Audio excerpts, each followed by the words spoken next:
Hello everyone, मैं कुलदीप सिंह आपका बहुत बहुत स्वागत करता हूं डेव्स ग्लोब यूट्यूब चैनल में। ये हमने एकदम नया चैनल खोला है और जिसके बारे में आज हम चर्चा करने वाले हैं फ्लटर के बारे में। मैं एक नया कोर्स शुरू करने जा रहा हूं फ्लटर का, तो उसके बारे में आज हम चर्चा करने वाले हैं कि फ्लटर है क्या, कैसे काम करता है, इसके पीछे की गणित क्या है और अगर इसे चुनना चाहिए तो क्यों चुनना चाहिए।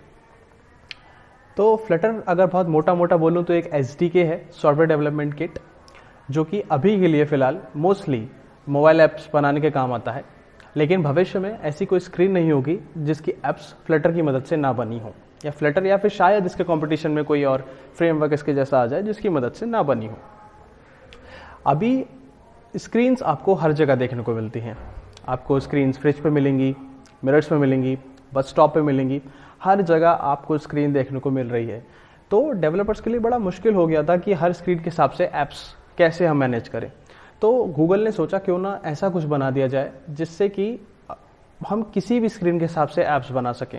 अगर किसी चीज़ की ज़रूरत हो उस सॉफ्टवेयर को या उस SDK को, तो केवल एक ब्लैंक स्क्रीन की। वैसा ही फ्लटर करता है। फ्लटर को ऐप बनाने के लिए केवल उसकी मदद से जो ऐप बनती हैं उसको बनाने के लिए हमें बस एक ब्लैंक स्क्रीन चाहिए होती है, बस, और कुछ भी नहीं। उस पर बाकी हम जो चाहें वो बना सकते हैं, इर्रिस्पेक्टिव ऑफ द फैक्ट कि कौन सा स्क्रीन साइज़ है। अब जैसा आप जानते हैं iOS का अपना एक खुद का इकोसिस्टम है, iPad का, आईफोन्स का अपना ही एक इकोसिस्टम है जिसमें अलग अलग वेरिएशन ऑफ साइजेस की डिवाइस आती हैं। और एंड्रॉयड की अगर बात करूँ तो क्योंकि वो ओपन सोर्स है तो उसका तो आप तुलना नहीं कर सकते, वो तो बहुत ही ज़्यादा है। इसलिए इस तरह की ऐप्स बनाना बड़ा आसान हो जाएगा यहाँ पर। अगर आप एक एंड्रॉयड डेवलपर हैं या एंड्रॉयड के बारे में ऑलरेडी जानते हैं, iOS डेवलपर हैं, या फिर कुछ भी, अगर सिर्फ एक ही फील्ड के डेवलपर हैं मेरा मतलब है, तो आप जानते होंगे लेआउट का बहुत दिक्कत होती है। हो सकता है कि इस डिवाइस में आपकी बहुत अच्छी लेआउट्स आ रही हो लेकिन दूसरी डिवाइस में ना आए। ये दिक्कत फ्लटर में नहीं आती, ये इसको बड़ी ईजिली ओवरकम कर देता है। दूसरी चीज़ ये रह गई कि ये एक ही कोड बेस को मैनेज करता है। अब एक ही कोड को मैनेज करने का क्या मतलब है। अब मान के चलिए आप एक डेवलपर हैं और केवल एंड्रॉयड डेवलपर है। तो अगर कोई क्लाइंट आपके पास आया, उसने कहा यार मुझे ऐसी कुछ ऐप बनवानी है फलानी, तो आपने कहा ठीक है मैं बना दूंगा, 50,000 रुपये दूंगा, 50,000 रुपये लूँगा। तो उसने कहा ठीक है आप बना दो, लेकिन मेरी शर्त यह है मुझे केवल एंड्रॉयड के लिए नहीं चाहिए, मुझे ये iOS के लिए भी चाहिए। तो क्या करोगे? तो आप ये करोगे कि यार फिर तो मैं आपसे डबल पैसे लूँगा, 80,000 ले लूँगा, 90,000 ले लूँगा। क्यों? क्योंकि या तो अगर आपका कोई दोस्त होगा आप उससे बोलोगे जो iOS डेवलपर होगा, या फिर किसी को हायर करोगे, या फिर खुद बहुत पढ़ाई करके मेहनत करके Objective-C सीखोगे, स्विफ्ट सीखोगे और तब बनाओगे। तो किसी भी तरह से या तो पैसे का नुकसान होगा या फिर टाइम का नुकसान होगा, जो कि बहुत ज़्यादा इंपॉर्टेंट है। तो उस दोनों कंडीशंस में आप घाटे में रहोगे और क्लाइंट को भी दिक्कत होगी। अब सोचो, अगर आप एक ही कोड बेस मैनेज करते, आप एक ही कोड लिखते और वो कोड दोनों डिवाइसेस पे चलता तो कैसा होता। ये एडवांटेज हमें प्रोवाइड करता है फ्लटर। हम बस एक ही जगह कोड लिखते हैं, एक ही लैंग्वेज में कोड लिखते हैं, हमें कोई एक्स्ट्रा लैंग्वेज पढ़ने की ज़रूरत नहीं, कोई समझने की ज़रूरत नहीं, बस एक ही लैंग्वेज हमें आनी चाहिए यहाँ पर, वो है डार्ट। एक ही कोड हम लिखते हैं और वो अलग अलग प्लेटफॉर्म के हिसाब से कंपाइल हो जाता है, एक ही कोड। अभी आप क्लाइंट पर्पज से सोच के देखिए, अगर मैं गया किसी क्लाइंट के पास, एज अ क्लाइंट मैं किसी के पास जाता हूँ, एक एंड्रॉयड डेवलपर के पास और एक फ्लटर डेवलपर के पास। अब फ्लटर डेवलपर मुझसे कहता है ठीक है मैं आपकी ऐप्स दोनों बना दूंगा केवल 60,000 रुपये में, और एंड्रॉयड डेवलपर कहता है यार दोनों बनाने के तो मैं डबल पैसे लूँगा क्योंकि मुझे डबल मेहनत करनी पड़ेगी, डबल टाइम देना पड़ेगा। तो क्या लगता है भैया मैं किसे चुनूंगा? मेरी दोनों ऐप बन रही हैं सिर्फ 60,000 रुपये में, तो मैं उसे चुनूंगा, सीधी सी बात है। इसलिए ये बूंद साबित होता जा रहा है डेवलपर्स के लिए, क्योंकि यहाँ पर काम की कमी नहीं होगी, जो बंदे को चाहिए उसको उससे ज़्यादा मिलेगा यहाँ पर। अभी तो इसकी कम्युनिटी काफ़ी छोटी है, फ्लटर अभी बिल्कुल नया ही आया है, ज़्यादा वक्त नहीं हुआ ऐसे, इसलिए इसकी कम्युनिटी काफ़ी छोटी है। और अगर अभी आप गूगल पे सर्च करोगे तो आपको पता चलेगा इसकी कम्युनिटी कुछ खास नहीं है, क्योंकि अभी नया ही आया है, इसको बनने में वक्त लगेगा। अब जैसे 1994 में जब PHP आई थी तो उसको भी वक्त लगा था बनने में, आज अब ये नया आया है और इसलिए इसको भी वक्त लगेगा बनने में, लेकिन ये अपने एडवांटेजेस के साथ आया है जो कि कमाल है। इस चीज़ की गारंटी है, ये फ्यूचर है एंड्रॉयड के लिए, iOS के लिए, या फिर किसी भी तरह की स्क्रीन के लिए फ्लटर बहुत ही अच्छा काम कर रहा है और आने वाले टाइम में ये और भी ज़्यादा तेज़ी से और बहुत ही अच्छे से काम करेगा। इसके और भी कई सारे एडवांटेजेस हैं, जैसे कि मैं बता चुका हूँ, ये किसी भी स्क्रीन पर चलेगा। किसी भी का मतलब किसी भी, मैं केवल यहाँ मोबाइल डिवाइसेस की बात नहीं कर रहा, किसी भी स्क्रीन पर चल सकता है। इसका सबसे बड़ा एडवांटेज यही मुझे लगा, जो मुझे बहुत ज़्यादा खास लगा।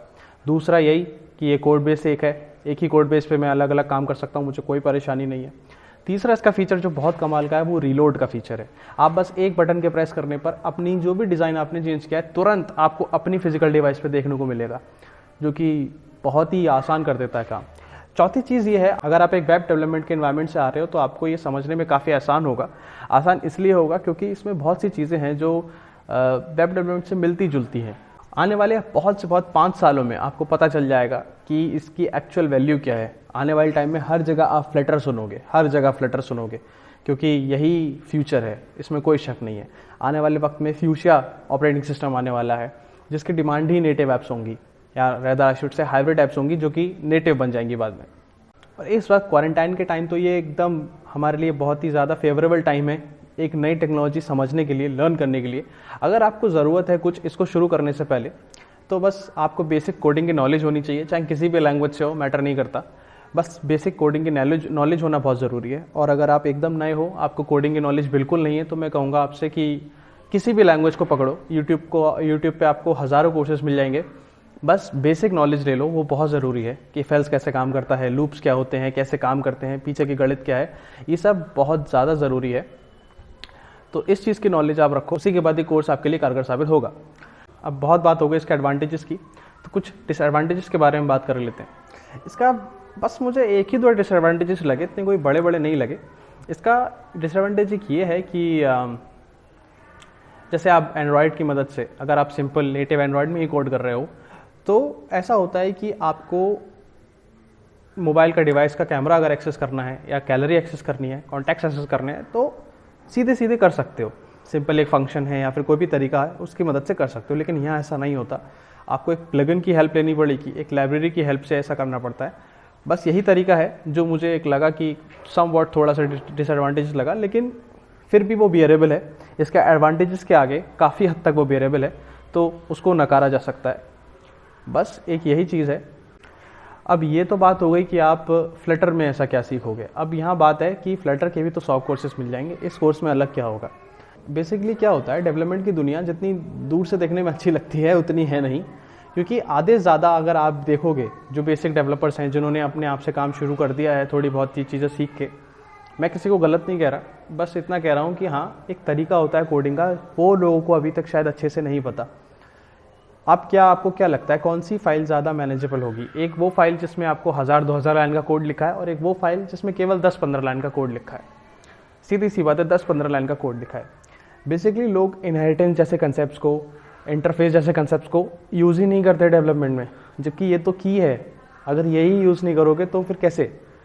तो वही चीज़ें मैं आपको सिखाने वाला हूँ यहाँ पर। इस कोर्स में हम कोड करेंगे फ्लटर में, लेकिन इस तरीके से करेंगे, इस तरीके से मैं आपको ऐप्स बना के दिखाऊंगा, इनहेरिटेंस का यूज़ करके, चीज़ें ऐसी यूज़ करके जो आपको एक्चुअल में एक्चुअल डेवलपर्स करते हैं, जो हाई लेवल ऊपर बैठे हुए डेवलपर्स करते हैं, वो तरीका आप सीखोगे। तो हम आने वाले वीडियोस में पता करेंगे कि विजिट्स क्या होता है। मैं आपको एक हिंट दे देता हूँ, विजिट बिल्कुल बिल्डिंग ब्लॉक है फ्लटर ऐप का। कोई भी फ्लटर ऐप अगर चलती है तो विजिट्स के ऊपर चलती है। इनफैक्ट मैं हर ऐप का, अपनी हर एक चीज़ का एक विजिट डायग्राम बना के चलूँगा, आपको बताऊँगा कि कैसे क्या होता है और कैसे काम करता है। विजिट डायग्राम की मदद से आप मेरे ख्याल से आसानी से समझ पाओगे कि ऐप एक्चुअल में कैसे काम कर रही है। फ्लटर सीखने के बाद आप लोग ना केवल एक अच्छे डेवलपर बन सकते हो, आप फ्रीलांसिंग कर सकते हो, बल्कि आप जॉब्स भी ले सकते हो। काफ़ी कंपनीज, काफ़ी बड़ी बड़ी कंपनीज जैसे कि अलीबाबा एक्सप्रेस, जिसके मालिक जैक मा हैं, जो चाइना के सबसे अमीर आदमी हैं, ऑलरेडी फ्लटर को यूज़ करने लग गई हैं।